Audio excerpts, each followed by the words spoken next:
बिहार की राजनीति में इस वक्त जो धमाका हुआ है, जिसकी गूंज अब दिल्ली तक सुनाई देने लगी है।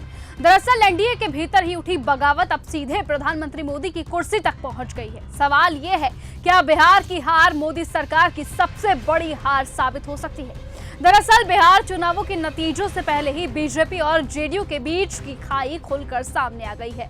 सीट बंटवारे को लेकर जो असंतोष शुरू हुआ था, अब वो बगावत का रूप ले चुका है। कई पुराने नेता खुले मंच से ये बोल रहे हैं कि अगर बिहार में एनडीए हारा तो उसकी जिम्मेदारी सीधे प्रधानमंत्री मोदी और अमित शाह की होगी। और साथ ही विपक्ष तो पहले ही साफ कर चुका है कि मोदी को बिहार की हार के बाद इस्तीफा देना पड़ेगा। ऐसे में बिहार बीजेपी के अंदर ही खलबली मची हुई है। कई टिकट काटे गए हैं, कई पुराने चेहरों को किनारे किया गया है और अब अंदर ही अंदर एक साइलेंट रिवोल्ट चल रहा है। नीतीश कुमार भी इस हालत से खुश नहीं है। उन्हें यह लग रहा है कि बीजेपी जानबूझकर उनके वोट बैंक को कमजोर करने में लगी है। तो उधर चिराग पासवान की एंट्री ने आग में घी डालने का काम तो कर ही दिया है।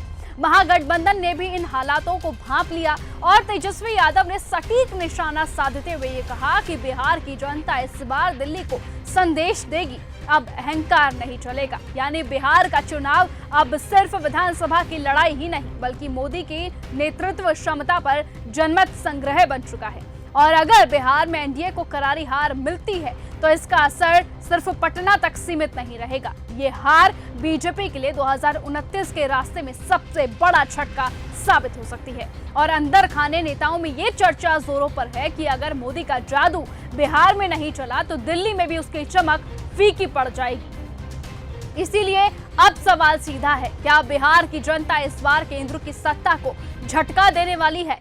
क्या एनडीए के अंदरूनी कलह मोदी सरकार की मुश्किलें बढ़ा देंगी? और क्या वाकई बिहार की हार मोदी के इस्तीफे की शुरुआत बनेगी? जो भी हो, बिहार की राजनीति अब सिर्फ राज्य की नहीं रहेगी। ये जंग अब दिल्ली की सियासत के दिल तक जा पहुंची है। इसलिए अब देखना होगा कि क्या सचमुच बिहार की जनता इस बार बदलाव चाहती है या नहीं। वो आने वाला वक्त बताएगा, बिहार के चुनाव बताएंगे। लेकिन तब तक के लिए आप बने रहिए और ऐसे ही देखते रहिए न्यूज गंगा। नमस्कार।